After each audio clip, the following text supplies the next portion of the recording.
जो cut off 2024 का होने वाला है, इस पर हम बात करेंगे, ठीक है, डीएलएड के ऊपर। तो अगर आप जब सीट की बात करेंगे तो दोस्तों, तो आपको यहाँ देखने के लिए मिलेगा जो बीएड की सीटें हैं वो कितनी है, 500 सीटें हैं, ठीक है, और डीएलएड की सीटें कितनी है, 2400 सीटें हैं। तो हम मोटा मोटा ये कह सकते हैं, मैं जैसे ऊपर में बताया कि कई सारे लोग ऐसे होंगे जो रेगुलर का भी एग्ज़ाम दिए होंगे और ओपन का भी एग्ज़ाम दिए होंगे। तो हम इसको मोटा मोटा ये कह सकते हैं कि 2400 सीटों में से बहुत कम लोग ही इस 2400 सीट को, जिसका भी अगर नाम आता है, मेरे साथियों, स्वागत है आपका हमारे यूट्यूब चैनल में। आप सभी को जानकारी हो ही गया होगा कि पंडित सुंदरलाल शर्मा मुक्त विश्वविद्यालय छत्तीसगढ़, इसका जो ओपन से जो लोग देते हैं प्री बीएड और प्री डीएलएड, है ना, इसका जो अंतिम रिजल्ट जारी कर दिया गया है, आप साइट पर जाकर देख ही चुके होंगे, ठीक है। यह जो लेटर आप उसी का देख पा रहे हैं। और यहाँ पर आप जिस प्रकार से देख पा रहे होंगे कि प्री डीएड इंट्रेंस एग्ज़ाम 2024, इसके संदर्भ में हमने पहले वीडियो डाल रखा है, आपको कैसे क्या देखना है ना। अगर आप इसमें देखेंगे तो serial number, student name, roll number, है ना, स्टूडेंट आईडी है, सॉरी, स्टूडेंट नेम है, फादर्स नेम या हस्बैंड नेम है, डीओबी है ना, कैटेगरी है, जेंडर है, और उसका रैंक देख सकते हैं, और टोटल मार्क्स कितना है। तो दोस्तों अगर आप इसको नोटिस करेंगे तो इस जो मार्क्स रैंक है, इस रैंक के हिसाब से हम डीएड का क्या करेंगे, डीएड और बीएड का लगभग क्या देखने वाले हैं इस वीडियो में हम कट ऑफ। आपने थंबनेल में देखकर इस वीडियो को पर आए हैं तो आपको वह सारा जानकारी देंगे। जो हम इसमें कट ऑफ देने वाले हैं दोस्तों, यह संभावित कट ऑफ हो सकता है, क्योंकि इस बार का जो एग्ज़ाम हुआ है दोस्तों, आपको सभी को पता है कि बहुत ज़्यादा कैंडिडेट ने एग्ज़ाम दिलाया है। कारण ये है कि आने वाला समय में छत्तीसगढ़ में बहुत बड़ी मात्रा में जो है शिक्षकों की भर्ती होना है वर्ग 2 और 3 के लिए, ठीक है ना। तो सब लोग अब जो पहले ओपन का इंट्रेंस एग्ज़ाम दिए हैं, वो जो छत्तीसगढ़ व्यापम द्वारा जो इंट्रेंस एग्ज़ाम हुआ था उसको भी दिलाए हैं। बट शर्तें क्या कि कई लोग ये है कि इस एग्ज़ाम को एक्सपीरियंस के लिए भी दिलाए रहते हैं, और बहुत कम चांस है कि जिसमें अगर जो कट ऑफ बनता है, जिसका सिलेक्शन होगा, वो इसको ना करे। अब बहुत सारे लोग इसलिए भी देते हैं कि जिनका बीएड हो गया है ना, और डीएड नहीं किए हैं, तो डीएड करने के उसमें जॉब में है पहले से ही, और डीएड करने के लिए या फिर बीएड करने के लिए इन्हें एग्ज़ाम दिलाया है। और अगर इसकी फ़ीस की बात करें तो इसका जो इंट्रेंस एग्ज़ाम का था वो 1000 रुपये फ़ीस था, ठीक है ना। अब कई साथियों का इसमें कमेंट आएगा कि इसका जो मेन कट ऑफ है वो कहाँ तक जा सकता है। तो इस पीडीएफ को जब आप बीएड की बात करेंगे तो यहाँ पर जब कट ऑफ देखेंगे, है ना, तो कितना टोटल जो हाईएस्ट स्कोर गया है दोस्तों, कितना गया है, 87 गया है। तो लगभग एक मान करके चलिए कि जो जर्नल और ओबीसी वाले कैंडिडेट हैं वो लगभग अपना सीट जो है बहुत कम केस में क्या है, छोड़ने वाले हैं, है ना, बीएड की बात करें तो। और बीएड में अगर देखेंगे तो टोटल जो बीएड के लिए सीट है दोस्तों कितना है, 500 है। अब 500 के हिसाब से आप लगा सकते हैं कि जो ये सीरियल जा रहा है ना, इधर का जो सीरियल क्रमांक जा रहा है, अगर इसमें से मोटा मोटा भी अगर देखें, है ना, मोटा मोटा भी देखें तो रैंक अगर यहाँ पर लिस्ट के अकॉर्डिंग अगर चलते हैं तो देखेंगे 500 कहाँ तक चला जाता है, किस रैंक तक जा रहा है। तो ये 500 आपको यहाँ देखने के लिए मिल रहा होगा, और इसका रैंक देखेंगे तो, ठीक है, 500 रैंक, नंबर कितना जा रहा है, तो मान लीजिए 67 तक आ रहा है, ठीक है ना।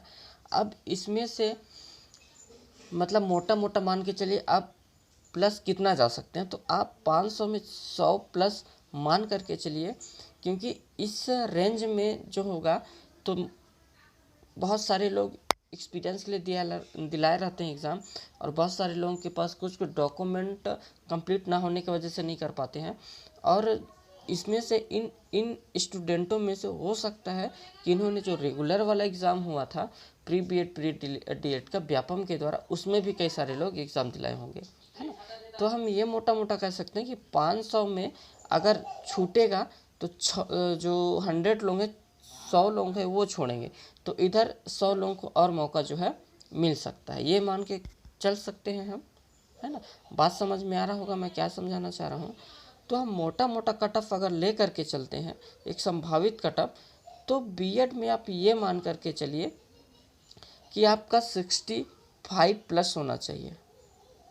बीएड में 65 प्लस है ओबीसी और जनरल के लिए, तब तो आप सेफ जोन में हो सकते हैं। दोस्तों ये मैं अपने अनुमानित कैलकुलेट करके बता रहा हूँ कि 60 अगर 5 है तो आप क्या है कि एक सेफ जोन में हो सकते हैं, है ना। अब इसमें जो है 50% क्या रहता है कि 500 जो सीटें हैं 500 में जो रहेगा, जो 250 सीटें हैं दोस्तों ये पूरा जनरल मतलब जनरल के रहता है, और जो 250 सीटें रहती है ये जो 250 सीट किस में रहता है, तो ये कैटेगरी के लिए, जैसे एससी और एसटी है ना, इसमें क्या रहता है ये कैटेगरी के लिए 250 सीटें बटी रहती हैं। अब ये जो 250 सीट हैं ये पूरा बटा रहता है, तो हम ये कह सकते हैं कि जिसका भी 50 प्लस हो कैटेगरी में वो सेफ जोन तक आ सकता है ओपन में, ठीक है, 50 प्लस वाले, ठीक है। अगर जिसका 50 प्लस आ रहा होगा बीएड करना चाह रहे होंगे और 50 से नीचे वाले की संभावना ये हम कह सकते हैं कि ना के बराबर उम्मीद रखिए दोस्तों, क्योंकि 50 प्लस वाले लोग का ही इसमें होने का ज़्यादा उम्मीद है, ठीक है ना। आगे हम बात करेंगे दोस्तों डीएड और बीएड दोनों का कट ऑफ 2024 का होने वाला है, इस पर हम बात करेंगे, ठीक है, डीएलएड के ऊपर। तो अगर आप जब सीट की बात करेंगे दोस्तों, तो आपको यहाँ देखने के लिए मिलेगा जो बीएड की सीटें हैं वो कितनी है 500 सीटें हैं, ठीक है, और डीएलएड की सीटें कितनी है 2400 सीटें हैं।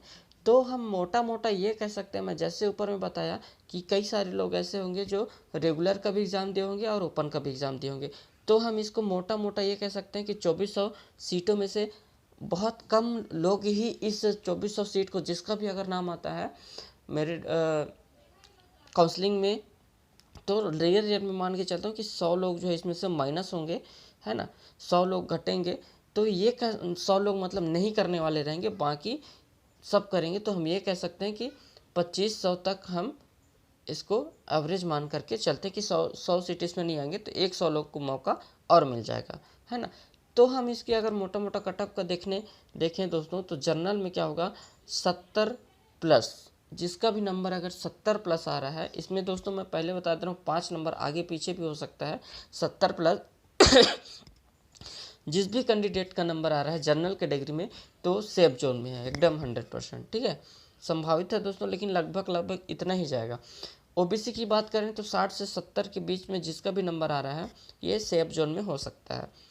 एससी की बात करेंगे तो 55 से 60 नंबर जो है इस ये सेफ जोन में पूरा होगा, है ना, हो सकता है। और एसटी की बात करें तो एसटी में 50 प्लस जो रहेगा, जिस भी बच्चे का 50 प्लस है वो क्या है कि सेफ जोन पर होने वाला है।